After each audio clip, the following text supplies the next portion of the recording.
should be always so clear in everything to end suffering, not work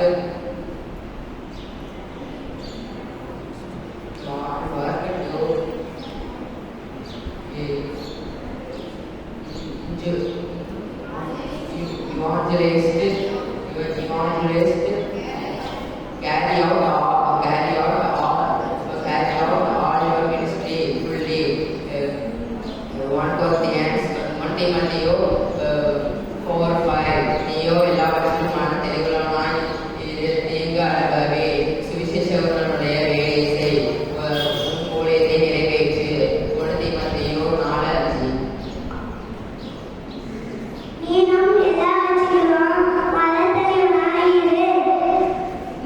4:5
சிலவற்றை ஆசிரியர்களாக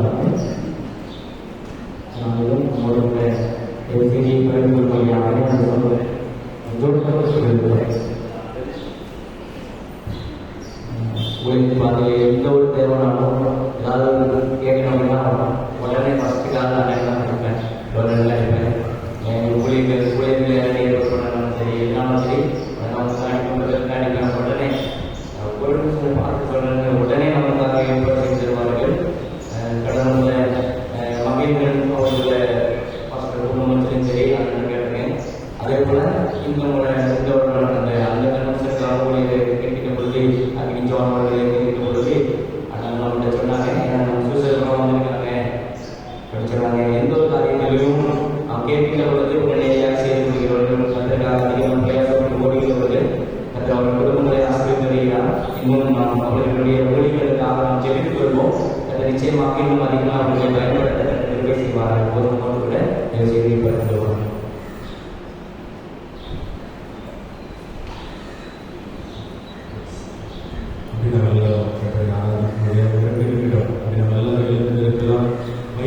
பெற்றோர்கள் நீங்கள் சிறியவர் முதல் பெரியவர் வரைக்கும் முடிந்தவர்கள் எல்லாரும் கண்களை மூடி எல்லா கண்களும் ஆராதனை தேவசங்கத்திலே கூடியவர்களே நல்ல தருணத்திலே இந்த வருஷத்தில் 8வது மாதத்தை நிறைவு செய்த நல்ல நாளில் ஆண்டவருடைய சமீபத்தில் நம்ம அர்ப்பணிப்போம். ஆண்டவர் தன்னுடைய கிருபையினால் இந்த வருஷத்தில் 8 மாதங்களை கடந்து வருவதற்கு நமக்கு நம்முடைய குடும்பத்திற்கும் நமக்கு நம்முடைய திருச்சபை பிள்ளைகளோ நல்ல கிருபைகளுக்காக ஆண்டவருக்கு மகிமையை செலுத்துவோம். அவர் செய்த நன்மைகளை எண்ணி பார்ப்போம்.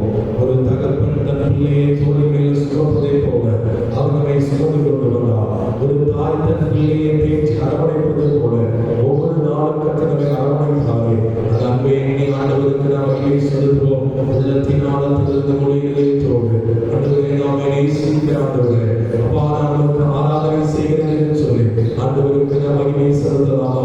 வேதம் சொல்கிறது முழு பலத்தோடு கூட முழு இருதயத்தோடு கூட ஆண்டவரிடத்தில் நாம் அன்பு கூட வேண்டுமா?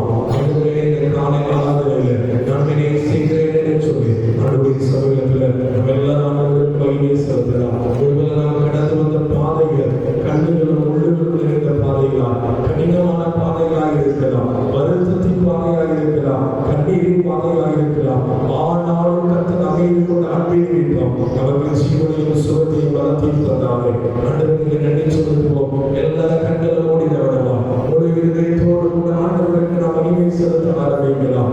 எப்படி நான் கர்த்தரை மகிமைப்படுத்த முடியும்? எத்தனையோ துன்பங்கள் எத்தனையோ வருத்தங்கள் மத்தியில நான் எதிர்பார்த்த நன்மை எனக்கு கிடைக்கவில்லை, எதிர்பார்த்த மாதிரி எனக்கு வாழ்க்கை இல்லை. ஆனால் எப்படி நான் கர்த்தரை மகிமைப்படுத்த முடியும் என்று கேட்பீர்களானால் வேதம் சொல்கிறது ஆண்டவருடைய கிருபை நமக்கு விலகவில்லை என்று சொல்லி வேதம் சொல்கிறது. ஆபத்துக்கள் நிறைந்த உலகம், துன்பத்தின் நம்ம பாதையில கடந்து வந்தா கூட நிச்சயமில்லாத உலகத்தில் நான் சொல்ற வார்த்தையை நீங்க கவனிக்கணும். வேதத்தின்படி நான் உங்களுக்கு சொல்ல முடியும். அவருடைய கிருபை நம்மை விட்டு விலகி போயிருக்குமே ஆனால் இந்த நாளை நான் ஜீவனுடன் இருக்க முடியாது. வீட்டை விட்டு வெளியே போனா திரும்பி வருவதற்கு நிச்சயமில்லாத உலகத்திலே வாழ்ந்து கொண்டிருக்கிறோம். இரவு படுத்தா காலையில் எழுந்திருப்பதற்கு நிச்சயமில்லாத உலகத்திலே வாழ்ந்து கொண்டிருக்கிறோம். நாமும் நம்முடைய குடும்பம் நாமும் நம்முடைய பிள்ளைகளும் சுகத்தோடு கூட ஜீவனோடு ஆராதனையில் இருக்கிறோம் என்று சொன்னால் அந்த ஆண்டவர் நமக்கு கொடுத்த கிருபை எத்தனை ஆமோதிக்க முடியும்? அவருடைய கிருபை இல்லைன்னா என்னுடைய பிரயாணத்துல பாதுகாப்பு இல்லை, அவருடைய கிருபை இல்லைன்னா என்னுடைய பிள்ளைகளுக்கு என்னுடைய குடும்பத்துக்கு பாதுகாப்பு இல்லை. அவருடைய பிரசனமே என்னை பாதுகாத்தது, அவருடைய பிரசனமே என்னை நடந்தது என்று சொல்லி சொல்ல முடியும். நம்ம வாழ்க்கையில எது இருக்கிறதோ இல்லையோ ஆண்டவர் நம்மோடு கூட இருக்கிறார். நம்ம வாழ்க்கையில யார் இருக்கிறாங்களோ இல்லையோ கர்த்தருடைய பிரசனமோடு இருக்கிறது. ஆண்டவருடைய பிரசனம் மட்டும் எனக்கு போதும். என் வாழ்க்கையில எது இருக்கிறதோ இல்லையோ கர்த்தனோடு இருக்கிறபடினா நான் பாக்கியவான் என்று சொல்லி எத்தனை பேர் ஆமோதிப்பீங்க? முடிச்ச 2 கரங்களை உயர்த்தலாம்.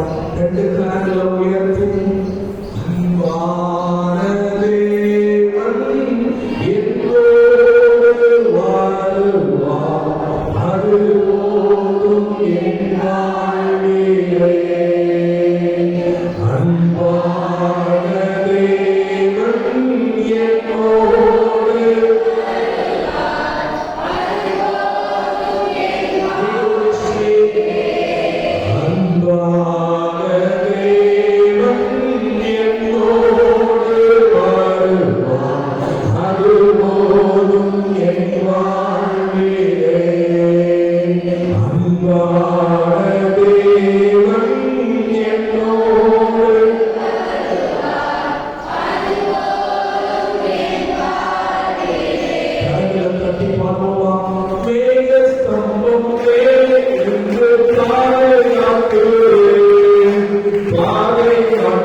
நீங்கள் பெற்றுக்கொள்ளத்தக்கதாக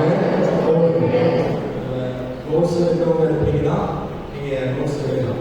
பிள்ளைங்க கையில் வாலிபர்கள் கையில் பேனா இருக்குது, சில கையில் பேனா இல்லை. ஆலயத்துக்கு வரும் பொழுது கண்டிப்பாக நம்ம பைபிள் பாடத்தை மட்டுமல்ல, கண்டிப்பாக ஒரு பேப்பர் பேனா அது ஒரு டைரியோ பேனா வைத்துக் கொள்ள வேண்டும். வயது முடிந்தவர்கள் நான் இதை சொல்லலை, எழுத படிக்கிறீங்களா எழுத முடியுமே, ஆனால் நீங்கள் எழுதி வைத்துக் கொள்வீங்களா? இன்னைக்கு ஒருவேளை இந்த வார்த்தை உங்களுக்கு யோஜனை இல்லாமல் இருக்கலாம், ஆனால் உங்களுடைய பின் நாட்களுக்கு இந்த வார்த்தை யோஜனமாக இருக்கும். ஏன் எழுதுறோம்? எழுதுறதுக்கு அப்புறம் இந்த பேப்பரை தொடர்ச்சாலும் சரி, டைரியை மிஸ் பண்ணாலும் சரி, இங்கே எழுதப்படுகிற வார்த்தை நம்ம இருதயத்தில் எழுதப்பட்டிருக்கு. உங்கள் வேத புஸ்தகம் எந்த அளவுக்கு நீங்க அதை போடுறீங்க, அதை நோட் பண்றீங்க, எந்த அளவுக்கு அதை யூஸ் பண்ணி பழையதாக இருக்கோ அந்த அளவுக்கு உங்க ஆவிக்குரிய வாழ்க்கையில முன்னேற்றம் இருக்கு. அது பைபிள புத்தம் புதுசா ஆகிட்டு நீங்க நினைச்சீங்கன்னா கண்டிப்பா ஆவிக்குரிய வாழ்க்கையில ஒரு முன்னேற்றமும் இருக்காது, பரலோகத்துல இடம் இருக்குமான ஒரு சந்தேகம். ஆமென். சரி, இந்த நாள்ல இந்த வார்த்தைக்கு நேரம் நம்ம கடந்து சொல்ல போகிறோம். வாலிபர் ஞாயிறு. அதனால நான் நேற்று அன்னைக்கு பேசும்போதே கேட்டேன், திருவசனம் என்னன்னு கேட்டேன். அவங்க சொன்னாங்க 2:24 அதிகாரம் 5ஆம் வசனம். இப்போ அந்த வசனத்துல ஒரு வாசிக்கலாம்.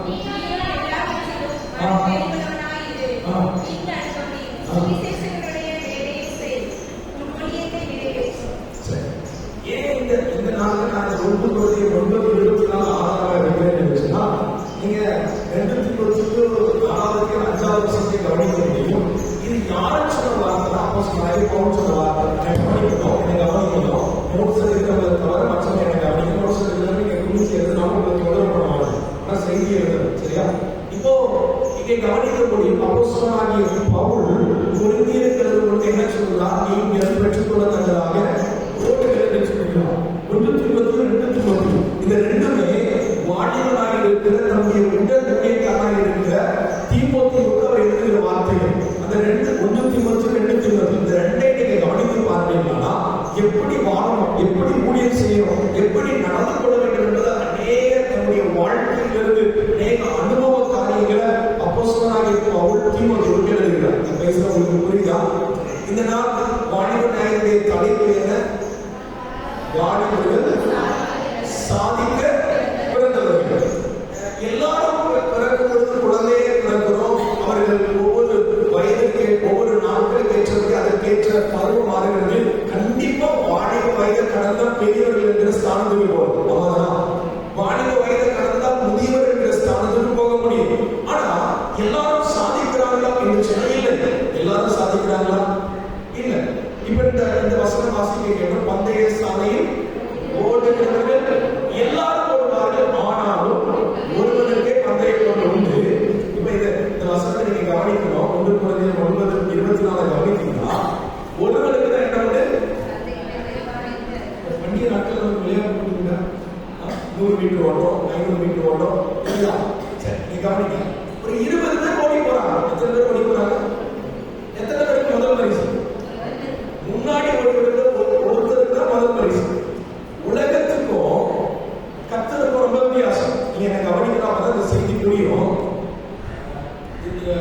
நம்ம கிளாஸ்ல வந்து இப்போலாம் வந்து இந்த ஃபர்ஸ்ட் கிரேட் செகண்ட் கிரேட் அப்படியே இருக்குல்ல. நான் படிக்கிற நாட்கள் எல்லாம் ஃபர்ஸ்ட் ரேங்க் செகண்ட் ரேங்க் அப்படின்ட்டு ரேங்க் வைஸா இருக்கும். சரியா? இப்போ யாருக்கு முதல் பரிசுனா ஒருவருக்கு, உலகத்தை பொறுத்தவரைக்கும் ஒருவருக்கு தான் முதல் பரிசு. ஆனா கர்த்தருடைய ராஜ்யத்தில் என்னன்னா, இந்த வசனம் சொல்லுது, ஒருவனே பந்தய பொருளை பெறுவான் என்று அறியீர்களா? அடுத்த வார்த்தை சொல்லுதா? அப்ப என்ன தெரியுதுன்னா, நீ பெற்றுக்கொள்ளத்தக்கதை ஒன்று பர்டிகுலரா ஒருவரை பார்த்து சொல்லியிருக்கணும். ஆனா அப்போஸ்தலனாகிய பவுல் சொல்லுதா, நீங்கள் உலகத்துல கர்த்தருக்கு என்ன வித்தியாசம்னா, உலகத்துல முந்தி ஓடுகிற ஒருவனுக்கு பரிசு அமைச்சுங்களா. ஆனா கர்த்தருடைய காரியத்துல நீங்க கிறிஸ்தவ வாழ்க்கை அல்லது ஆவிக்குரிய வாழ்க்கைங்கிற ஓட்டத்துல ஓடுகிற ஓடி முடிக்கிற எல்லாருக்கும் பரிசு. நீங்க முந்தி ஓடணும்னு அவசியம் இல்லை, பொறுமையா ஓடுறதா சரி, ஓட்டத்தை கம்ப்ளீட் பண்ணணும். ஆவிக்குரிய காரியம் கர்த்தருக்கும் உலகத்துக்கு என்ன வித்தியாசம்னா, உலகத்துல ஒருவனுக்கு தான் முதல் பரிசு. ஆனா கர்த்தருடைய காரியத்துல ஓட்டத்தை சரியா முடிக்கிற எல்லாருக்கும் பரிசு.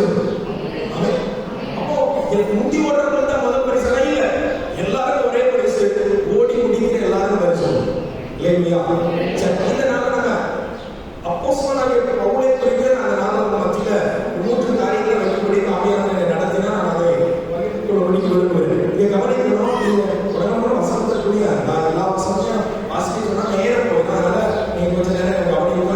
நீங்க கவனிக்கணும்னு சொல்லி வேகமா செய்ய கொடுக்குவேன், இல்லைன்னா கூட 4 மணி நேரம் செய்ய போகுது. சரியா? இப்போ அப்போஸ்தலனாகிய பவுல் சொல்றார், நீங்கள் பெற்றுக்கொள்ளத்தக்கதாக ஓடுங்கள். பெற்றுக்கொள்ளத்தக்கதாக ஓடுங்கள் சொல்லுங்க. இந்த அப்போஸ்தலனாகிய பவுல் பெற்றுக்கொண்டாரா? பெற்றுக்கொண்டாரா? பெற்றுக்கொண்டார். ஆமென். அது 2:24 அதிகாரத்துல 5ஆம் வசனத்துல அவருக்கு புத்தி சொல்லுகிறார். யாருக்கு தீமோத்தேயுக்கு புத்தி சொல்லுகிறார்? அப்படி தொடர்ந்து வாசிக்கலாம். நம்ம 7ஆம் வசனத்துக்கு வாங்க. 7ஆம் வசனம்.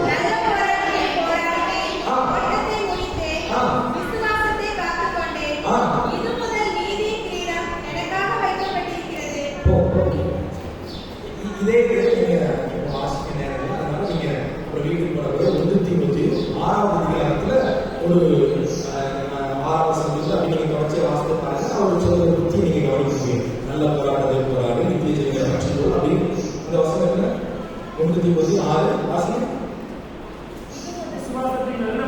விசுவாசத்தின் நல்ல போராட்டத்தை போராடு, நித்திய ஜீவனை பெற்றுக்கொள், அதற்காகவே நீ அழைக்கப்பட்ட. நீங்க கவனிக்கலாம். இப்போ ரொம்ப சிம்பிளா, ரொம்ப ஆழமான வார்த்தை சிம்பிளா உங்களுக்கு புரியப்படுறா. உங்க பக்கத்து வீட்டுக்காரங்களை பார்த்து சொல்றீங்க, ரேஷன்ல நீ பொருள் போடுறாங்க போய் வாங்குங்கன்னு சொல்றீங்க. நான் பேசுறது புரியுதா? எங்க ரேஷன்ல பொருள் போடுறாங்க, அவங்கள வாங்க சொல்றீங்க, நீங்க வாங்கினா அதை விட பரிதாபம் இல்லை. அவன் நாம பெற்றுக்கொள்ளாம மற்றவர்கள் பெற்றுக்கொள்ளணும், நாம அவங்களை வழிநடத்துவது ஒரு பிரயோஜனமும் இல்லை. இப்ப அப்போஸ்தலனாகிய பவுலை ஏன் உங்களுக்கு முன்னாடி நான் அந்த நாள் வைக்கும்படி ஆண்டவரை நடத்தினார் சொன்னா, இயேசு கிறிஸ்துவுக்கு அப்புறம் வேதம் தெளிவாய் அடையாளப்படுத்துகிறது உலகத்தை ஜெயிக்கிறது அப்போஸ்தலனாகிய பவுல். நான் பேசுறது உங்களுக்கு புரியல நினைக்கிறேன். ஆண்டவர் இயேசு கிறிஸ்து சொல்லுகிறார், உலகத்திலே ஒரு உபத்திரவம் உண்டு, ஆனாலும் சொல்லிக் கொள்ளுங்கள், நான் உலகத்தை உலகத்தில் தன்னுடைய ஓட்டத்தை ஜெயமாய் ஓடி முடித்தது ஆண்டவராக இயேசு கிறிஸ்து. அதற்கு அப்புறம் வேதம் அடையாளம் காட்டுகிறபடி ஜெயத்தோடு ஓடி முடித்தவர் யாருன்னா அப்போஸ்தலனாகிய பவுல். பேசுறது புரியுதா? இது ரொம்ப பெரிய எக்ஸாம்பிள், சின்ன ஒரு எக்ஸாம்பிள் சொல்றேன். நீங்க கல்லறை தோட்டத்துக்கு போயிருக்கீங்கன்னா அங்கே ஒரு 100 கல்லறையில வசனம் எழுதியிருக்குன்னு, அதுல 99 கல்லறையில் எழுதப்பட்ட ஒரே வாசகம் 2 தீமோத்தேயு 4ஆம் அதிகாரத்தின் 7ஆம் வசனம் 8ஆம் வசனம். என்ன வசனம்? நல்ல போராட்டத்தை. இயேசு சொன்ன வசனத்தை கூட எழுதுறது இல்லை. அப்போஸ்தலனாகிய பவுலுடைய வார்த்தைகள் எழுதுறதுக்காக அங்கே மறித்து அடக்கம் பண்ணப்பட்ட நபர் அவர் குறிச்சாரா, வாழ்ந்தாரா, எப்படி செய்தார், எப்படி வாழ்ந்தார், அதெல்லாம் மேட்டர் கிடையாது. 2வது ஆனா கல்லறையில் என்ன எழுதி வைப்பாங்க? நல்ல போராட்டத்தை. காரணம் என்னன்னா, ஜெயமாய் ஓடி முடித்தது அப்போஸ்தலனாகிய பவுல். அவன் பவுலுடைய ஓட்டம் ஜெயமாயிருந்தது. ஏன் ஜெயமாயிருந்துச்சு? அது பவுல் பெற்றுக்கொள்ளத்தக்கதாக ஓடினார். இன்னும் உங்களுக்கு புரியுற மாதிரி சொல்லுங்கன்னா, பவுல் சாதித்தான். பவுல் சாதித்ததை நீங்க 13 நிருபங்களையும் அப்போஸ்தலர் நடவடிக்கைகளையும் நீங்க விளக்கமா அதை தியானித்து பார்த்தீங்கன்னா, பவுல் கத்தருக்காய் பட்ட பிரயாசத்தை 1% கூட நம்ம செய்யலாம் சொல்லலாம். நல்லா எக்ஸாம்பிள் காட்ட நேரம் இல்லை. எந்த நாளுடைய வார்த்தையை பாரு, யாரு சாதிக்க முடியும் அல்லது யாரு பெற்றுக்கொள்ள முடியும் அல்லது யாருடைய ஓட்டம் ஜெயமாக இருக்கும். இது வாலிபர்களுக்கு மட்டுமல்ல, பெரியவர்களுக்கும் வார்த்தை தான். பொதுவான ஒரு வார்த்தை உங்களுக்கு முன்னாடி வைக்க விரும்புகிறேன். நீங்க சிறு பிள்ளைகளா இருந்தாலும் சரி, நீங்க வாலிபர்களா இருந்தாலும் சரி, வயது முடிந்தவர்களா இருந்தாலும் சரி, நம்ம ஓட்டம் ஜெயமாக இருக்கணும். நாம் கிறிஸ்துவுக்காக கருதுகிற பிரயாசம் நம்முடைய குடும்ப வாழ்க்கை ஜெயமா இருக்கணும்னா நம்ம என்ன செய்யணும்னு சொல்லி எளிதாக ஒரு 3 காரியத்தை நம்ம கற்றுக்கொள்ள போகிறோம். இந்த அப்போஸ்தலனாகிய பவுலை குறித்து வேதம் அடையாளப்படுத்துகிறது. அப்போஸ்தலர் 9ஆம் அதிகாரத்துக்கு வாங்க. அப்போஸ்தலர் 9ஆம் அதிகாரத்துல இந்த அப்போஸ்தலனாகிய பவுலை சவுல் என்கிற பெயரில் வேதம் அறிமுகப்படுத்துகிறது. தெரியும், எல்லா வசனமும் வாசிக்கிறாங்க. அதுக்கு முந்தின 2 அதிகாரத்துல கவனிக்க முடியும். சவுல் யார் என்று சொன்னா ஒரு பொறுப்புல இருக்கிறார். அவருடைய அவர் என்ன பொறுப்புல இருக்கிறார் என்ன கவனிங்க. நீங்க திருப்பி வச்சு என்ன கவனிங்க. வாசகம் வாசிக்கலாம். ஸ்தேவான் கல்லறையை கொலை செய்வதற்கு சம்மதித்தவர், அதற்கு அனுமதி கொடுத்தது கூட இந்த சவுல் என்று வேதம் சொல்லுகிறது. இந்த சவுல் என்கிற இந்த வாலிபனை கர்த்தர் முதல்ல சந்திக்கிறார். இவர் எங்க போறார் அப்படின்னா, தமஸ்குவில் இருக்கிற கிறிஸ்தவர்கள், கிறிஸ்துவை ஏற்றுக்கொண்டதாங்களே துன்பப்படுத்தும்படிக்கு போகிறார். அவர்களை கொலை செய்யும்படிக்கு அல்லது அவர்களை பிடித்துக் கொண்டு வரும்படிக்கு போகிறார். இந்த சவுல் யாருன்னா துன்மார்க்கனா? சவுல் துன்மார்க்கனா? சவுல் துன்மார்க்கனா சன்மார்க்கனா? சில பேர் சவுல் என்கிற பெயர் மார்க்கம் அல்ல. உங்களுக்கு வாசிக்க வேண்டாம். அப்போஸ்தலர் 9 வைத்துக் கொள்ளுங்க. பிலிப்பியர் 5வது அதிகாரம் திரும்ப வேண்டாம். பிலிப்பியர் 3வது அதிகாரம் 5ஆம் வசனம் 6ஆம் வசனம் என்ன சொல்றது? சவுலை குறித்து நான் சொல்றேன். திரும்ப நேரம் போயிடும். வேண்டாம் இங்க வாங்க. நமக்கு தெரிந்த காரியம் 3 காரியத்தை இந்த பவுலை குறித்து நான் உங்களுக்கு அறிமுகப்படுத்தி செய்து கொள்ள போறேன். இந்த சவுல் அல்லது பவுல் யாருன்னா 8ஆம் நாள் விருத்த சேதனம் அடைந்தார். 8ஆம் நாள் நியாயப்பிரமாணத்தின் அடிப்படை என்னன்னா, ஒரு மனிதன் அவன் ஆனா பிறக்கிறானா வேதத்தின் அடிப்படையில நியாயப்பிரமாணத்தின் அடிப்படையில முதல்ல அவன் நிறைவேற்ற வேண்டியது என்னன்னா 8ஆம் நாள் என்ன செய்யணும்? இது உடன்படிக்கை. எப்படி நாம ஞானஸ்தானத்தின் வழியாய் சபையில் அங்கத்தினராய் மாறுகிறோமோ, அல்லது ஞானஸ்தானத்தின் வழியாக நாம் கிறிஸ்தவன் என்கிற ஒரு வாழ்க்கைக்குள்ள நாம என்ட்ரி ஆகிறோமோ, அதே போல விருத்த சேதனம் பண்ணப்படாதவன் கர்த்தருடையவன் அல்ல. 8ஆம் நாளிலே விருத்த சேதனம் அடைந்தவர் யாரு? பவுல். 2வது பவுல் யாருன்னா பக்தி வைராக்கியம் உள்ளவர். பக்தி வைராக்கியம் உள்ளவர். 3வது பவுல் யாருன்னு சொன்னா நீதிமான். யாரு? ஏன்னா வசனம் சொல்லுது, நியாயப்பிரமாணத்தினுடைய நீதியின்படி குற்றம் சாட்டப்படாதவன். யாரோ கை நீட்டி இந்த பவுலை குற்றம் சாட்ட முடியாது. இப்ப நீங்க யோசிக்கலாம், தமஸ்குவில் இருக்கிறவங்கள கொலை செய்யறத அடிக்கிறது போறாரு, அவங்கள அடிக்கிறது போறாரு. அடிக்க போனா கூட அவர் நீதிமான். ஏன்னா அவர் கையில நிருபம் இருக்குது, கடிதம் இருக்குது. அவங்கள அடிப்பதற்கு, அவர்களை துன்புறுத்துவதற்கான அனுமதி அவருடைய கையில இருக்கு. உங்களுக்கு புரியுதா? அவன் 2 பேரும் சண்டை போடுறோம். சண்டை போடுறோம், காவல்துறையில கம்ப்ளைண்ட் பண்ணிட்டு என்ன செய்வாங்க? குற்றத்துக்கு எஃப்ஐஆர் போடலாம். ஆனா இதே இது ஒரு காவல்துறையில் இருக்கிறவங்க ஒரு குற்றவாளி அடிச்சது நாங்க என்ன வராது, அவங்க குற்றம் சாட்ட முடியாது. ஏன்னா அவங்களுக்கு தண்டிக்கக்கூடிய உரிமை இருக்கு, ஒரு அத்தாரிட்டி இருக்கு. புரியுதா? இவர் தமஸ்குவில் இருக்கிற ஜனங்களை குற்றம் அவங்க கொலை செய்வதற்கு அல்லது கட்டி கொண்டு வருவதற்கு போகிறார். அப்படி போகும்போது கூட இவருக்கு என்ன இருக்குன்னா, இவருக்கு அனுமதி இருக்கு. பிரதான ஆசாரியரிடத்திலிருந்து இவருக்கு கடிதம் அல்லது நிருபம் இருக்கிறது நீங்க கவனிக்க முடியும். 3 காரியத்தை மீண்டும் சொல்லுவேன். பவுல் யாரு? 8ஆம் நாள் விருத்த சேதனம் அடைந்தவர். பக்தி வைராக்கியம் உள்ளவர். 3வது நியாயப்பிரமாணத்தினுடைய நீதிபடி குற்றம் சாட்டப்படாத ஒரு நீதிமான். ஏன் 3 காரியத்தை உங்களுக்கு வைக்கிறீங்களா? நீங்களும் நானும் ஞானஸ்தானம் எடுத்துருக்கலாம். நீங்களும் நானும் என்ன எடுத்துருக்கோம்? ஞானஸ்தானம் எடுத்துருக்கலாம். 1. 2வது நீங்களும் நானும் பக்தி வைராக்கியமா இருக்கலாம். அதனாலதான் ஆலயத்துக்கு ஓடி ஓடி வருகிறோம். அவர் மேல இருக்கிற பக்தி. ஆமா இல்லையா? 3வது நம்ம நல்ல பைபிள நல்லா வாசிக்கிறதுனால யாரும் கைவிட்டு குற்றம் சாட்டப்படாதபடிக்கு நம்ம கொலை செய்யல, கற்பழிப்பு பண்ணல, அல்லது மற்றவர்களுக்கு விரோதமா ஏதோ ஒன்று செய்யல. அல்லது நான் வேதத்துக்கு புறம்பாக ஒரு விக்கிரக வழிபாடு செய்யல. அப்போ நீங்க ஒரு நாள் யாருன்னா இதே போல இந்த பவுலை போல நீதி உள்ள ஒரு வாழ்க்கை வாழ்வு, சன்மார்க்க ஜீவியம் வாழ்வு. ஆனா இந்த பவுல் கிட்ட ஆண்டவர் என்ன எதிர்பார்க்கிறார்? வாசிக்கலாம். அந்த அப்போஸ்தலர் 9வது அதிகாரத்துல 5ஆம் வசனம்.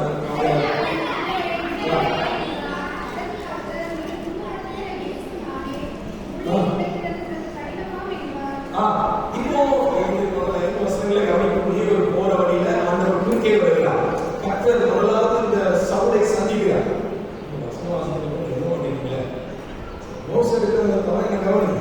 இந்த முதல் 5 வசனத்துல சவுலை ஆண்டவர் குறுக்கிடுகிறார். நீங்க யோசிச்சு பாருங்க.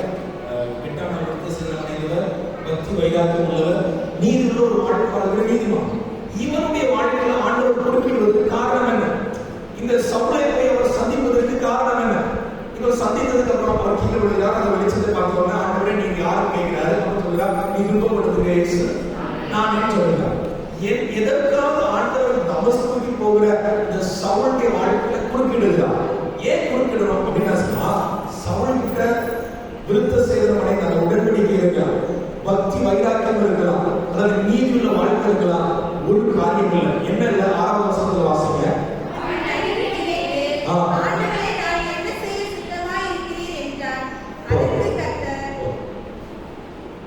என்ன இல்லைன்னா தேவ சித்தம் சவுளுடைய வாழ்க்கை இதுவரைக்கும் இல்லை. முதலாவது யாரு பெற்றுக்கொள்ள முடியும், யாரு தன்னுடைய ஓட்டத்தை ஜெயமாய் ஓடி முடிக்க முடியும்னா, உலகத்தின்படி கிறிஸ்தவ வாழ்க்கைக்கு ஞானஸ்தானம் இருக்கலாம், பக்தி வைராக்கியம் இருக்கலாம், நீதியுள்ள வாழ்க்கை இருக்கலாம். இந்த 3 இருந்தாலும் தேவ சித்தம் இல்லாம நீங்க எதை செய்தாலும் நீங்க பெற்றுக்கொள்ள முடியாது. இதுவரைக்கும் இந்த சவுளுடைய வாழ்க்கையில தேவ சித்தம் இல்லை. அவர் கேட்கிறா, ஆண்டவரே நான் என்ன செய்ய சித்தமாயிருக்கேன். ஆண்டவர் சொல்றார், நீ பட்டணத்துக்குள்ள உனக்கு அறிவிக்கப்பட்டது. என்ன அறிவிக்கப்பட்டது? அவர் பட்டணத்துக்குள்ள போய் காத்து வருகிறார். அனனியாவை சந்திக்கிறார். 15ஆம் வசனம் 16ஆம் வசனம் வாசிக்க வேண்டாம், கவனிங்க. ஆண்டவர் தம்முடைய சித்தத்தை வெளிப்படுத்துகிறார். இஸ்ரவேல் ஜனங்களுக்கு, புறஜாதிகளுக்கு, ராஜாக்களுக்கு கிறிஸ்துவை வெளிப்படுத்துகிறார். யாரெல்லாம்? இஸ்ரவேல புறஜாதிகள், ராஜாக்களுக்கு கிறிஸ்துவை வெளிப்படுத்துகிறார். அது மட்டுமல்ல, 16ஆம் வசனத்தில் சொல்கிறார், என் நாமத்துக்காக என்ன செய்யணும்? வெகு பாடுபடணும் அப்படிங்கிறத ஆண்டவர் வெளிப்படுத்துகிறார். இதுதான் சவுளுடைய அல்லது பவுலுடைய வாழ்க்கையில ஆண்டவர் வைத்திருந்த சித்தம். இங்கே தன்னை ஆண்டவருடைய சித்தத்துக்கு அர்ப்பணிக்கிறார். ஆண்டவரே நான் என்ன செய்ய சித்தமாக இருக்கிறேன் என்று சொல்லி ஜெபித்த வேலையிலிருந்து சவுல் தன்னை தேவனுடைய சித்தத்துக்கு ஒப்புவிக்கிறார். அதுக்கப்புறம் நீங்க அப்போஸ்தலர் நடவடிக்கைகளா ரோமர்ல அப்படி நீங்க வாசித்து 13 நிருபத்தை வாசித்து பார்த்தீங்கன்னா பவுலுடைய ஓட்டம் ஜெயமாயிருந்ததற்கு அடிப்படை என்னன்னா தேவ சித்தத்தை முன்னிட்டு ஊழியம் செய்வார். அதை நீங்க கவனிக்க முடியும். ஒவ்வொரு நிருபம் எழுதணும்னு சொல்லுவார், தேவனுடைய சித்தத்தினால் அப்போஸ்தலனாய் இருக்கிற பவுல் என்று சொல்லி தான் அறிமுகப்படுத்துவோம். அல்லது ரோமர்களுக்கு இப்படி சொல்லுவான், நான் உங்க தேசத்தின் படியே நான் இங்க போகிறேன், கர்த்தருக்கு சித்தமா இருந்தா அல்லது அவர் என்ன கொண்டு வந்தா உங்க பட்டணத்துக்கு வருவேன், இல்லைன்னா எருசலேமுக்கு போயிடுவேன். இப்படி அவர் பேசுகிறத 13 நிருபங்களையும் அப்போஸ்தலர் நடவடிக்கைகளை கவனிக்க முடியும். தேவ சித்தத்திற்கு இடம் கொடுத்தா தேவ சித்தத்துக்கு முக்கியம் கொடுத்தா. என்ன கவனிங்க, நான் தேவ சித்தத்தை குறிச்சு நான் நேரம் போயிடும். நான் மேலோட்டமா உங்களுக்கு ஒரு வார்த்தை சொல்லுவேன். தேவ சித்தம் இல்லாம நீங்க ஆண்டவருக்காக எதை செய்தாலும் அங்கீகரிக்கப்படாது அப்படின்னு சொல்லுவேன். யாரும் பரலோக ராஜ்யத்துக்கு போவோம், பெற்றுக்கொள்ளத்தக்கதாய் ஓடுன்னு சொல்லி உங்களுக்கு முன்னாடி வைக்கிறேன். எதை பெற்றுக்கொள்ளணும் அப்படின்னா 2 காரியம் பெற்றுக்கொள்ளணும். ஒன்று, பிரதானமாய் கர்த்தர் நமக்கு வைத்திருக்கிற ராஜ்யத்தில் நமக்குள்ள இடத்தை சுதந்திரிக்கிற ஒண்ணு. 2வது, இந்த பூமியில நமக்கு நன்மைகள், ஆசீர்வாதங்கள், நல்ல ஒரு ஸ்தானம், நல்ல ஒரு கிருபைகள் ஆண்டவர் நமக்கு எதிர்காலத்தில் வைத்திருக்கிறார். நீங்க நம்புறத எதிர்பார்க்கிறத விட நல்ல ஒரு வேலை, நல்ல ஒரு குடும்பம், நல்ல ஒரு எதிர்காலத்தை வைத்திருக்கிறார். அதை சுதந்திரிக்கணும். 2 காரியம் சுதந்திரிக்கணும். ஒன்று பரலோக ராஜ்யம், 2வது பூமியில கர்த்தர் நமக்கு வைத்திருக்கிற நல்ல ஒரு வாழ்க்கை. இதை சுதந்திரிக்கணும் அப்படின்னா முதல்ல கர்த்தர் நம்மகிட்ட எதிர்பார்க்கிறது தேவ சித்தம். ஆமென். அப்போஸ்தலர் 7ஆம் அதிகாரம் மத்தேயு 7ஆம் அதிகாரம் மத்தேயு 7ஆம் அதிகாரம் 21ஆம் வசனத்தை கவனிக்க முடியும். இந்த உலகத்தின் முடிவிலே அல்லது இந்த உலகத்தை விட்டு நாம் கடந்து செல்கிற நியாயத்திற்கு நாளாக இருக்கலாம். இப்ப கவனிக்க நான் சொல்றேன். இப்போ ஒரு கூட்டம் ஆண்டவருக்கு முன்னாடி போய் சொல்லுவோம், ஆண்டவர் வந்து பரலோகத்துக்கு போனீங்களா, பரலோகத்தில் இருக்கிறா, நரகத்துக்கு போனீங்களா, நரகத்தில் இருக்கிறா. இப்போ ஒரு கூட்டம் வந்து சொல்லுது, ஆண்டவரே உங்க நாமத்தினால பிசாசுகளை விரட்டணும், உங்க நாமத்தினால தீர்க்கதரிசனம் உரைக்கும், உங்க நாமத்தினால அற்புதங்களை செய்யும். என்ன செய்யணும்? பிசாசுகளை விரட்டணும், அற்புதம் செய்யணும், தீர்க்கதரிசனம் உரைக்கும். யாரு செய்வாங்க? ஊழியம் செய்யறவங்க செய்வாங்க. அல்லது ஊழியத்தோட ரொம்ப ஐக்கியமா இருக்கிறவங்க, ஆவிக்குரியவர்கள் வளர்ந்தவர்கள் செய்வாங்க.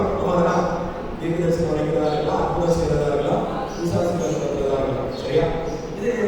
இது யாரும் செய்வோம் அப்படின்னா ஊழியம் செய்யணும். ஆண்டவர் என்ன சொல்றார்? உங்களை அறியும்பார்.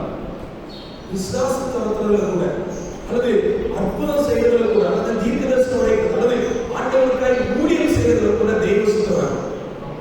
அதுக்கு முன்னாடி யாரும் சொல்றா, உங்களை அறிய யார் சொல்றாங்கன்னா அவங்க தேவ சித்தத்தை செய்யாதவங்க.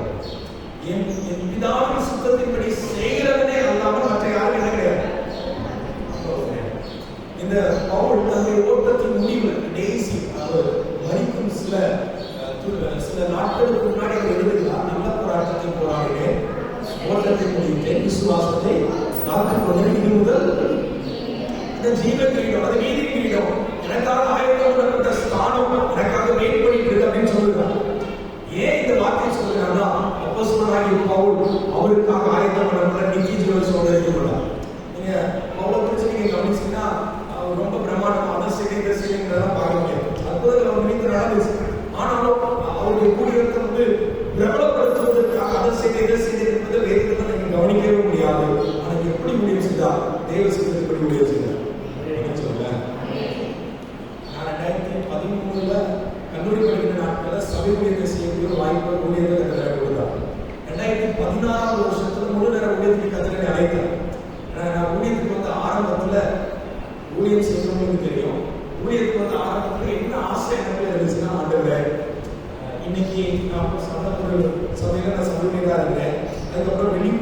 நடந்து சொல்றேன். அப்ப நான் என்ன நினைச்சேன்னா, இன்னைக்கு 10 பேருக்கு முன்னாடி பிரசங்கம் பண்ண வைக்கிறாங்கன்னா இன்னைக்கு ஊழியத்துக்கு வளர்ச்சி நாளைக்கு ஒரு 20 பேரோ 30 பேரோ 50 பேரோ அல்லது 100 பேருக்கு முன்னாடி பிரசங்கம் பண்ண வைப்பது அல்லது ஒரு 1000 பேர் 2000 பேர் சொல்லி அவங்களுக்கு முன்னாடி நிற்பாட்டுறத இன்னைக்கு ஊழியத்தின் வளர்ச்சி நினைச்சேன். புரியுதா? ஊழியத்தின் வளர்ச்சி வந்து 10 பேருக்கு முன்னாடி இருக்கிறனா 100 பேருக்கு முன்னாடி 2000 பேருக்கு முன்னாடி பிரசங்கிக்கிறது வளர்ச்சி நினைச்சேன். ஆனா ஒரு 3 வருஷத்துக்கு முன்னாடி ஒரு 4 வருஷத்துக்கு முன்னாடி கர்த்தரோடு பேசின தெளிவான வார்த்தை என்னன்னா, 2000 பேருக்கு முன்னாடி பிரசங்கம் பண்ணாலும் ஆண்டவருக்கு சித்தம் இல்லாம அந்த பிரசங்கம் பண்ணி பிரோஜனமே எனக்கு ஆண்டவருக்கு இப்படி கட்சி கொடுத்தா நான் அடிக்கடி என்னுடைய ஜெபத்துல நான் இப்படி ஜெபிப்பது வளரும். ஆண்டவரே உங்களுக்கு சித்தம் இல்லாத பெரிய ஊழியத்தை நான் செய்யக்கூடாது, உங்களுக்கு சித்தமான ஒரு சின்ன ஊழியத்தை கூட நான் விட்டுறக்கூடாது. நம்ம வாழ்க்கையில நம்ம வாழ்கிற வாழ்க்கை ரொம்ப அப்படி இருக்கும் இப்படி இருக்கும் அது இருக்கும் இது இருக்கும் இருக்கிறது தேவ சித்தம்.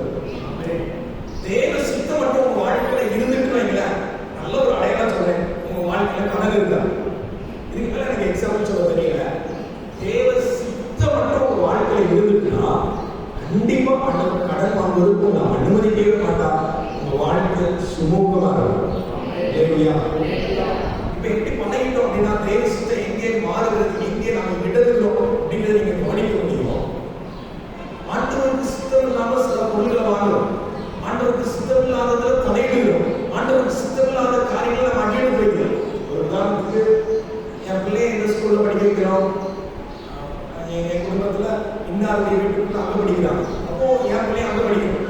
அதனால தேவ சித்தம் நம்ம பிள்ளைகளை குறித்து நம்முடைய குடும்பத்தை குறித்து நம்ம ஒரு வாகனம் வாங்க போறோம், என்ன வாகனம் வாங்க போறோம், அது நமக்கு எது தேவைங்கிறத விட அவங்ககிட்ட இருக்கிறத விட இது பெஸ்ட் நம்ம வாங்கணும். ஒரு வஸ்திரம் எடுக்கிறதுல கூட நம்ம இப்படி மாறிட்டோம். எப்படி மாறிட்டோம்னா அவங்க எடுக்கிறத விட நம்ம ₹100 கூட வைக்கணும், அது அவங்க எடுக்கிறத விட நம்ம எடுக்கிறது கிராண்டா இருக்கும்.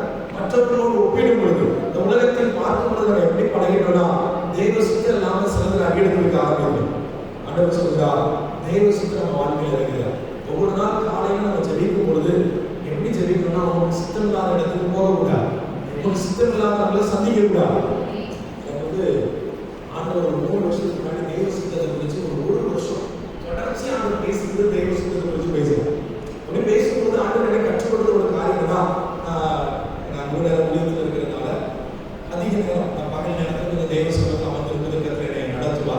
அப்படியே அமர்ந்திருக்கிற வேலையில எனக்கு ஊழியத்தில் முன்னாட்கள்லாம் என்னோட படித்த நண்பர்கள் என் கூட இருக்கிற சில ஃப்ரெண்ட்ஸ்லாம் நான் இப்போ அந்த ஃப்ரெண்ட்ஸ்லாம் இல்லை, ஏன்னா இப்போ அவங்க ஃப்ரெண்டு தான் பேச நேரம்.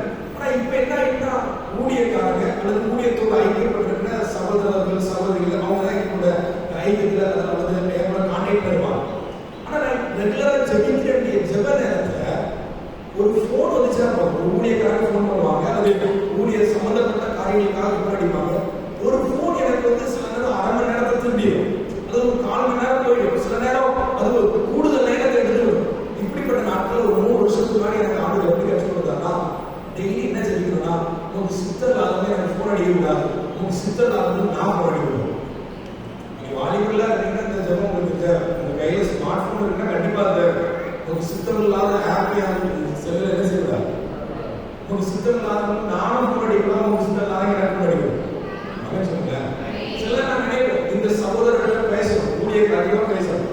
நான் சில நாள் நினைச்சிருக்கேன் எந்த ஜெபம் வேணாம் இல்லை இவங்க பேசலாம் நினைக்கிறவங்க சித்தமா, இவங்களை சந்திக்கலாம் நினைக்கிறவங்க சித்தமா அப்படின்னு நான் ஜெபிப்பது வளர்க்கும். நம்ம வாழ்க்கையில் தெய்வ சித்தம் இல்லாம எதை செய்தாலும் பரலோகத்தில் நமக்கு இடம் கிடையாது. அடிப்படை ஒரு மனிதன் ஜெயிக்கணும்னா, அடிப்படை ஒரு மனிதன் சாதிக்கணும்னா அடிப்படையை ஆண்டு எதிர்பார்க்கிறது தெய்வ சித்தம் நம்ம வாழ்க்கையில் இருக்கிறதா. இரண்டாவது அப்போஸ்தலனாகிய பவுலுடைய ஓட்டம் ஜெயமாயிருப்பதற்கு காரணம் வாசிக்கலாம் பிலிப்பியர் 3ஆம் அதிகாரம். வேகமா சொல்லிக்கலாம், வசனங்கள் நிறைய போயிட்டதுனால வேகம் வராமல் நினைக்கிறேன், திருப்பிட்டு வரேன். பிலிப்பியர் 3ஆம் அதிகாரம் 12வது வசனத்தோடு வாசிக்கிறோம்.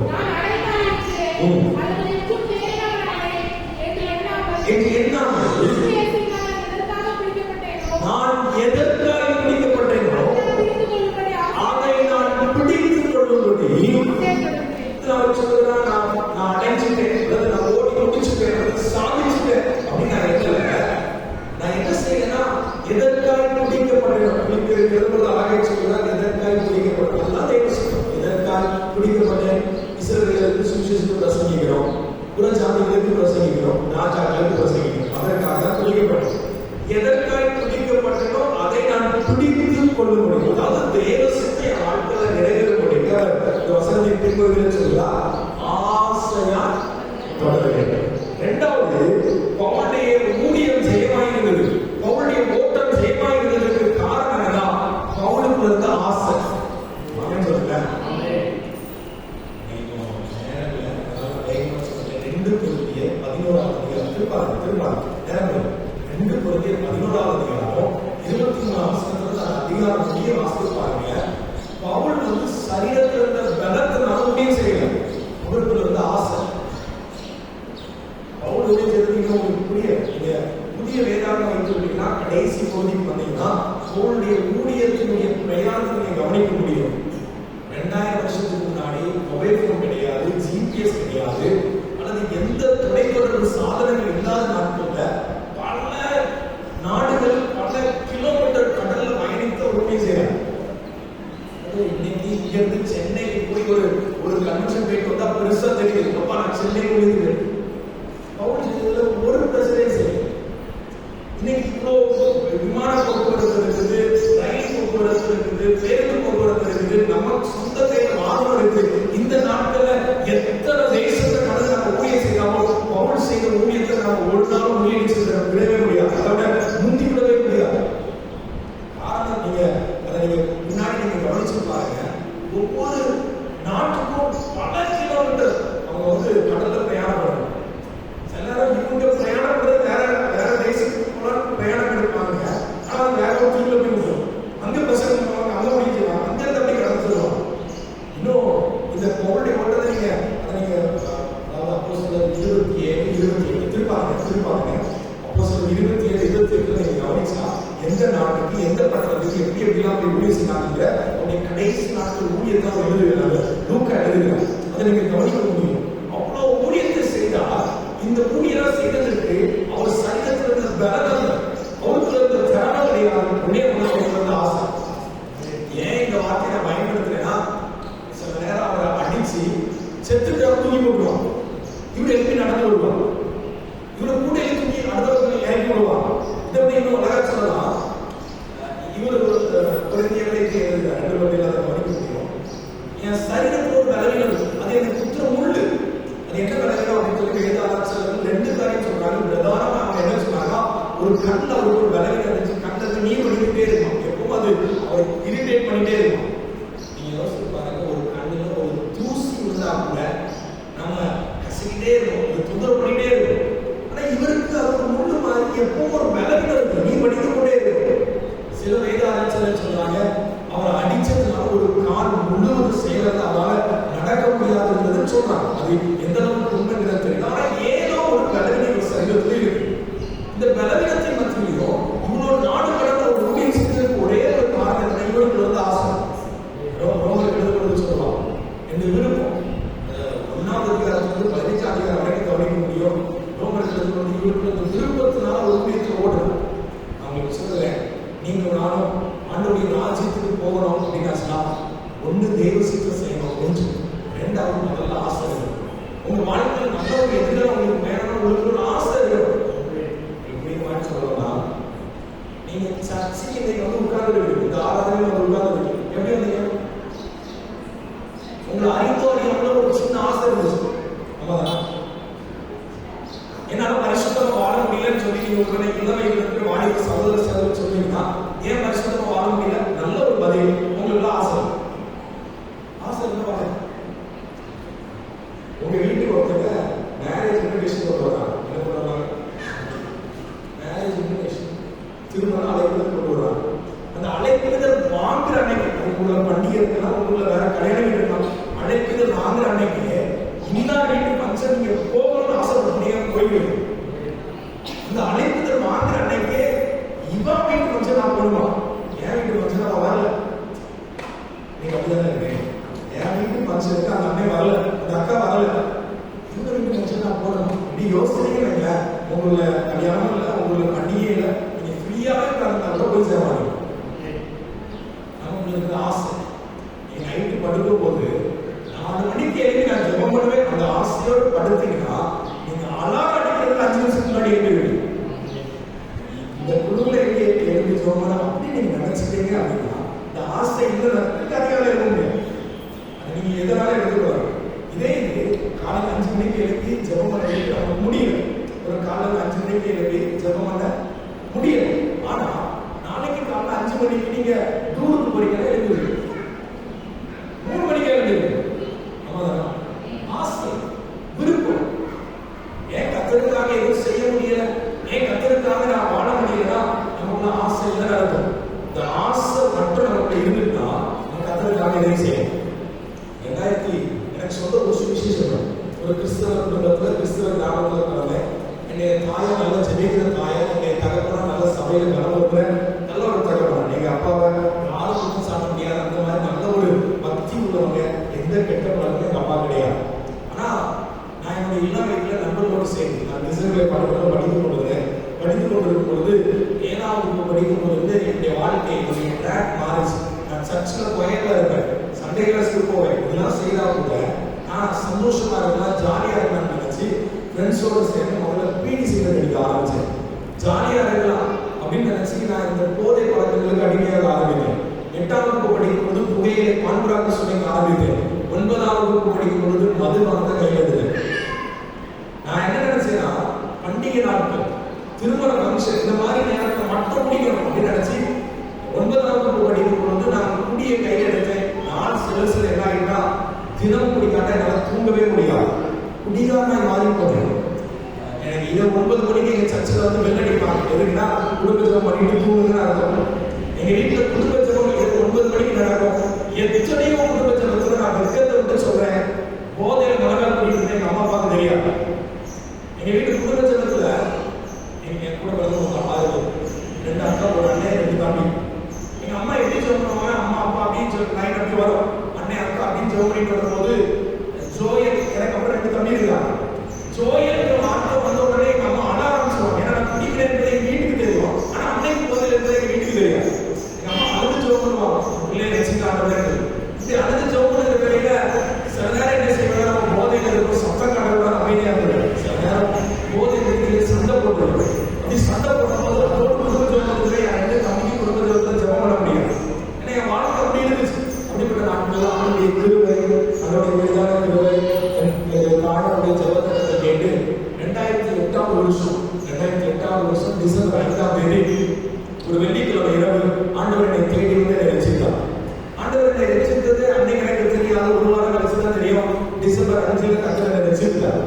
ஆண்டவர் என்னை ரசித்ததுக்கு அப்புறம் குடிக்கிறதா தூங்கிட மாட்டேன். காலையில் எழுந்தோன்னு நான் ஸ்கூல் போகிறதுக்கு போதை வசதி யூஸ் பண்ணுவேன். என் பாக்கெட்ல எப்பொழுதும் போதை வசதி இருக்கும். ஆனா அதெல்லாம் கர்த்தர் விடுதலை ஆகணும். கர்த்தர் என்னை ரசித்தார். 2008ஆம் வருஷத்தின் டிசம்பர் மாதம் அல்லது 2009ஆவது வருஷத்தின் துவக்கத்துல எனக்கு இருந்த ஆசை, நான் ஏன் இந்த சாட்சி உள்ள கொண்டு வரேன்னா, என்னுடைய ஆசை என்னன்னா நான் ரசிக்கப்பட்ட விஷயம் இப்படி ஜெபம், எப்படி ஜெபம் பண்றேன்னா, ஆண்டவரே நான் என்ன குடியில இருந்து ரசித்தீங்க, நிறைய பாவத்துல இருந்து என்ன ரசித்தீங்க, நான் ஒரு 2 பேரையாவது ரசிக்கிறேன். எனக்கு வந்து ஆசை பெரிய ஆசை கிடையாது, 2 பேரை ரசிக்கிறேன். எத்தனை பேர்? 2 பேரையாவது ரசிக்கிறேன் நடத்தணும்னு ஆசைப்பட்டேன். 2009ஆம் வருஷம் எனக்கு நினைச்சு பார்க்கிறேன். ஊழியர்கள் பயன்படுத்துகிறது, ஆண்டவரை கொண்டு செல்கிற யோசிப்பாங்க. எனக்கு இருந்த சின்ன ஆசையானது எவ்வளவு பெரிதாக இடம் பண்ணுகிறார். கடந்த மாதம் வந்து ஒரு வாலிபர் கூட்டம், கிட்டத்தட்ட ஒரு 1500 பேர் கூடியிருக்கிற இடத்துல 2 நாள் எனக்கு வாலிபர் கூட்டத்தில் பிரசங்கிக்கக்கூடிய கிருபை எனக்கு கொடுத்தார். எனக்கு ஒரு அழைப்பு வந்துச்சு. நான் 1500 பேர் முக்கிய பிரசங்கம் பண்ணலாம் பெரிய அமர்வு சொல்லல. நான் ஆண்டவரை கேட்டதுன்னா எப்படி ஆண்டவரை இவ்வளவு பேருக்கு முன்னாடி நம்புறீங்க? எனக்கு ஆண்டவர் சொல்ல ஒரே பதிவு, 2009 எனக்கு ஒரு சின்ன ஆசை, 2 பேருக்காவது பிரசங்கிக்கணும். நீங்க ஆசைப்பட்டு பாருங்க, ஒரு 5 பேருக்கு நான் ரட்சிப்புக்கு நடத்துவதற்கு நான் பிரயாசப்படணும். ஒரு 2 பேர் ஆண்டவருக்கு நடத்தணும் அப்படிங்கிற ஆசையை நீங்க பண்ற, நீங்க விருப்பப்பட்டு பாருங்க. அதாவது நீங்க ஆசைப்படுறதுக்கு எதுவும் புது கொடுக்கணும், நீங்க ஆசைப்படுறதுக்கு எதுவும் பணம் கொடுக்கலாம் இல்ல. இந்த ஆசை மட்டும் வந்துட்டா கூட ஏதோ ஒரு வகையில நம்ம அநேக ரட்சிப்பு நடத்துவதற்கு நம்மளே பயப்படுவோம். நீங்க உங்களிலேயே கேள்வி கேட்டுப்பாங்க, ஏன் மூலம் இத்தனை பேர் ரசிக்கப்படுறாங்க, உங்களிலேயே கேள்வி கேட்டுப்பாங்க. ஒருத்தர் ரசிக்கப்பட்ட அர்த்தம் உங்களுக்கு அந்த ஆசை இல்லை.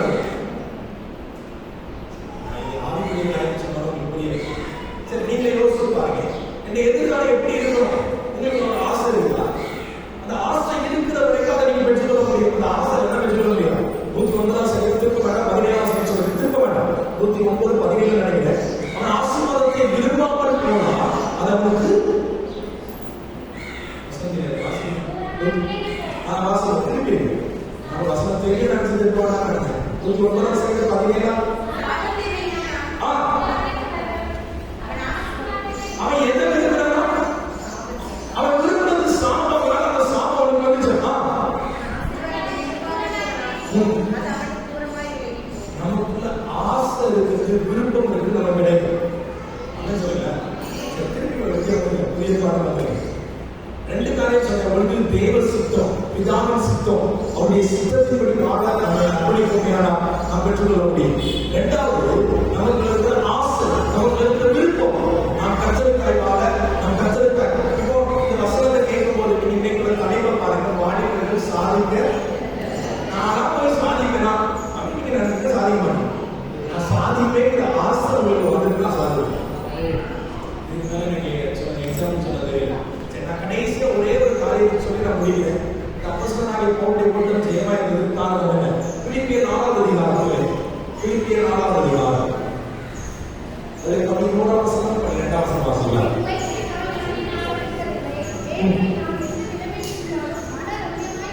மன ரம்மியமாய் இருக்க கற்றுக்கொண்டேன்.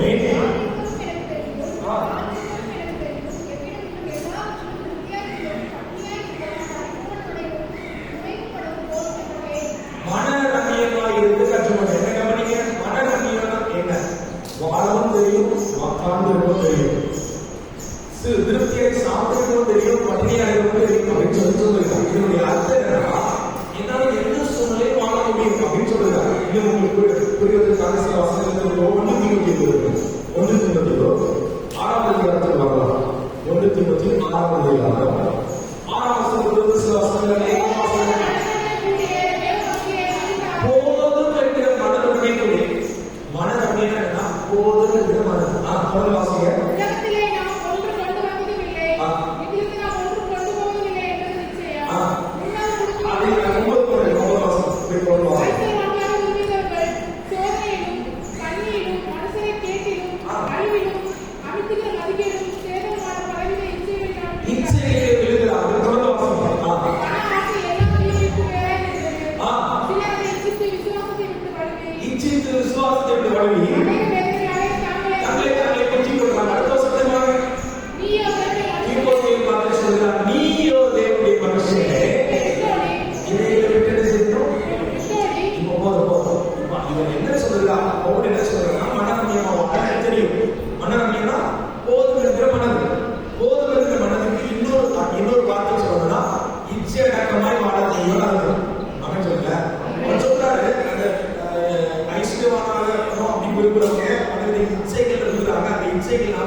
இந்த இச்சையை குறித்து அவர் சொல்கிறார்.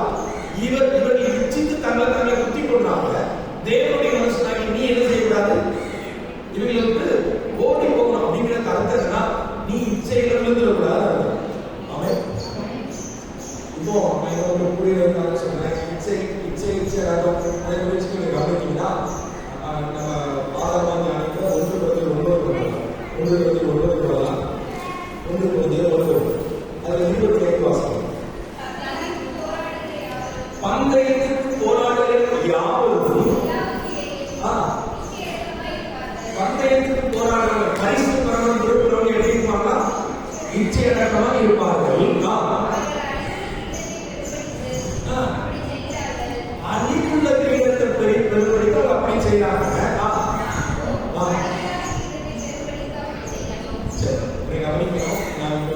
மூணாவது காரியம் சொல்லுங்க. எல்லாரும் தேவ சித்தத்தின்படி வாழ்ந்தா, தேவ சித்தத்தின்படி முயற்சிதா. இரண்டாவது, ஆசையாய் விருப்பமாய் கர்த்தருக்காய் பிரயாசப்பட்டார். மூன்றாவது, இச்சையடக்கமாய் வாழ்ந்தார். இச்சையடக்கம் அப்படின்னா நான் அதை குறித்து ஒரு விளக்கமா சில காரியத்தை சொல்ல போறேன். இப்போ இவர் சொல்லுறா, அழிந்து போகக்கூடிய காரியத்துக்கு அவங்க இச்சையடக்கமா இருக்கிறாங்க. நாம அழியாத காரியத்துக்கு அவங்க என்ன இச்சையடக்கமா இருக்கிறாங்க? நீங்க கவனிக்கக்கூடிய விளையாட்டு துறையில இருக்கிறாங்க. விளையாட்டு துறையில ஸ்டேட் லெவலில் அல்லது டிஸ்ட்ரிக்ட் லெவலில் அல்லது நேஷனல் லெவலில் வைத்துக் கொள்ளலாம். அவங்க எந்த இதுல விளையாட்டு துறையில இருந்தாலும் அவங்க இஷ்டப்பட்ட ஆதாரத்தை சாப்பிட மாட்டாங்க. விளையாட்டு துறையில சொன்னா அவங்களுக்கு தெரிய மாட்டேங்குது. விளையாட்டு துறையில விளையாடுற வீரர்கள் வீராங்கனைகள் இருந்தாங்கன்னா கண்டிப்பா உங்களை மாதிரி என்ன மாதிரி 6 மணி 7 மணி தூங்க மாட்டாங்க. என்ன கொடுத்திருந்தாலும் 5 மணிக்கு முன்னாடி என்ன செய்வாங்க? ஓடுவாங்க, பயிற்சி செய்வாங்க. இஷ்டப்பட்ட ஆகாரம், அதுவும் குறிப்பா ஆயுள் சம்பந்தப்பட்ட ஆகாரம் எடுத்துக்கொள்ள மாட்டாங்க.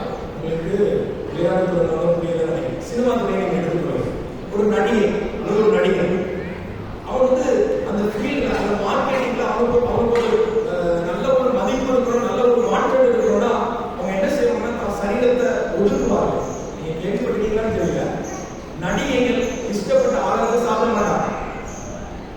2 இட்லி 1 இட்லி.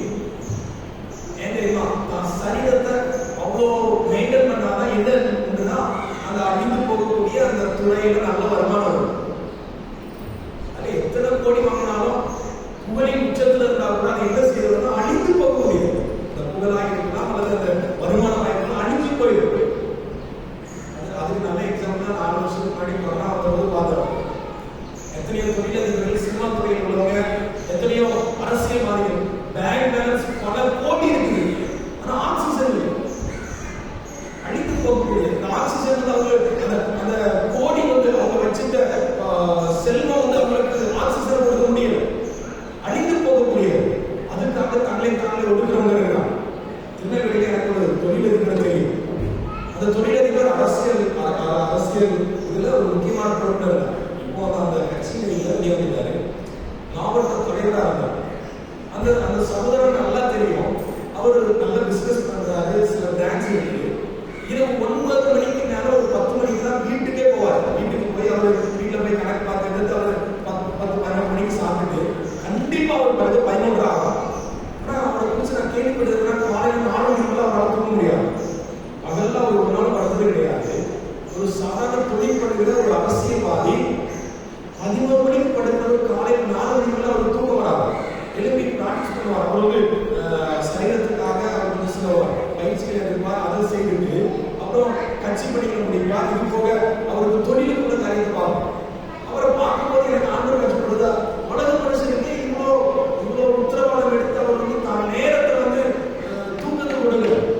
ஆனா கத்துடைய பிள்ளைகள் அல்லது ஜெபிக்கிறவங்க அல்லது நாங்கள் பரலோகத்தை சுதந்திரிக்கிறவங்க சொல்ற நீங்களும் நானும் சில நேரத்துல தூங்குவதற்கு பிசாசு நம்ம அப்படியே தட்டி கொடுக்குறோம். இச்சையடக்கம் இருக்கணும்னா என்ன செய்யணும் தான் நான் மேலோட்டமா சொல்ல போறேன். இச்சையடக்கம் எப்போ ஒரு மனுஷன் இச்சையடக்கம் ஒரு மனுஷனுக்கு எப்போ அதெல்லாம் அந்த பயணம் விருப்பம் அந்த விருப்பத்தோட சொல்ல நீ சொல்ற கரெக்ட். யாருக்கு இச்சையடக்கம் ஆவியின் கனிகள் என்னது? அப்போ பரிசுத்த ஆவியானவர் பெற்றுக்கொண்ட இச்சையடக்கம் ஒரு மனுஷனுக்கு வேணும். பரிசுத்தாவியானவர் பெற்றுக்கொண்ட எல்லாருக்கும் இச்சையடக்கம் இருக்குதா? இப்ப நீங்க யோசிச்சு பாருங்க. ஆவியினால நிரப்பப்படுறவங்க, அபிஷேகத்தினால துள்ளி குதிக்கிறவங்க எல்லாருக்கும் இச்சையடக்கம் இருக்குதா? நான் 2008 ரசிக்கப்பட்டேன். 2009 பரிசுத்த ஆவியானவர் அபிஷேகம் பண்ணப்பட்டேன். அப்புறம் விமானத்துக்கு ஆண்டுடைய திறனால ஆண்டு நீங்க ஊழியத்துக்கு அனைத்து ஊழியத்தில் வந்தார் கல்லூரி படிக்கிறாங்க கொஞ்சம் பின்வாங்க. ஆனாலும் திரும்ப ஆண்டவர் மீண்டும் அவருடைய ஊழியத்துக்கு வந்து எதெல்லாம் சரி பண்ணணுமோ அதெல்லாம் சரி பண்ணாங்க. ஆனா ஊழியம் செய்து கொண்டிருந்த நாட்களே நம்மளுக்கு ஊழியத்துக்குள்ள ஆரம்பத்தில் நம்மளுக்கு ஆண்டவர் நான் ரசிக்கப்படுறேன், அபிஷேகம் பண்ணப்படுறேன். ஆனாலும் சில நேரம் வந்து என்னுடைய வாழ்க்கை வெளியிடுறதாக நான் நல்ல ஒரு வாழ்க்கை வந்தாலும் என் கண்கள் இச்சிக்கிறது, என் இருதயம் இச்சிக்கிறது. அதனால அந்த இச்சையிலிருந்து எப்படி வெளியே வர முடியும்? எனக்கு இதுல ஒரு பெரிய கேள்வி கூட கத்தரை கஷ்டப்படுறது நான் சொல்ல முடிக்க போறேன். ஒரு மனுஷனுக்கு இச்சையடக்கம் பண்ணா என்ன செய்யணும்? ஒரு புரியுது மாதிரி சொல்றீங்க. அப்படி முகத்தெல்லாம் பார்க்கும்போது எனக்கு என்ன தோணுது, நேரத்தில் கூடுதல் அடிக்கிறேன்னு சொல்லி நினைக்கிறேன். ஒரு 2 பூனை இருந்துச்சு. எத்தனை பூனை? ஒரு கருப்பு பூனை, ஒரு கருப்பு பூனை, பயங்கரம் சொன்னீங்க. ஒரு கருப்பு பூனை, ஒரு வெள்ளை பூனை. ஒரு கருப்பு பூனை பார்த்துருக்கீங்களா? இந்த 2 பூனை சண்டை போடுது. 2 பூனை எது செய்யுது?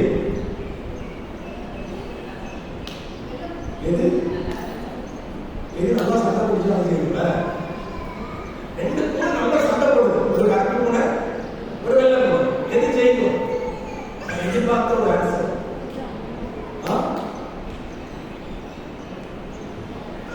வெள்ளை பூனை, கருப்பு பூனை. யோசிச்சு பாருங்க. 2 பூனை சண்டை போடுது. எது செய்யும்? எது சாப்பிட்டு பலசாலி இருந்து அது செய்யும்.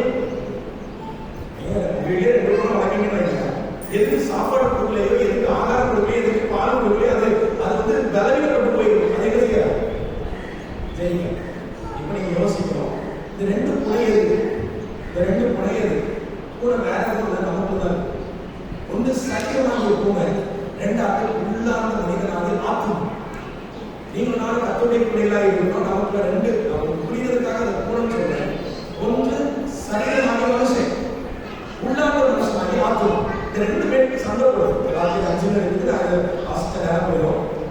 ஆவி மாம்சத்துக்கு போறதே, மாம்சம் ஆவிக்கு போறதா போராடுறது, இச்சிக்கிறது, போராடுறது, சண்டை போடுறது. இது எல்லா மனுஷனுமே உண்டு. அப்படி பேசுறது ஒரு மனுஷன் சொல்லும், இன்னைக்கு ரொம்ப டயர்டா இருக்கு, கால் வலிச்ச மாதிரி இருக்கு, தலை வலிச்ச மாதிரி இருக்கு, எல்லாம் தூங்குன்னு சொல்லிட்டு மாம்சம்.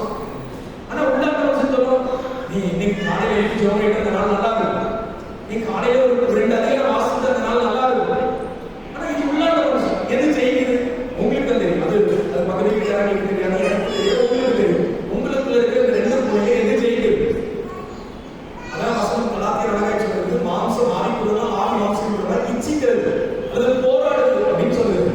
எது ஜெயிக்கிறோம் அப்படிங்கிறது உங்களுக்கும் அவரவருக்கும் தனித்தனிப்பட்டது உள்ளது.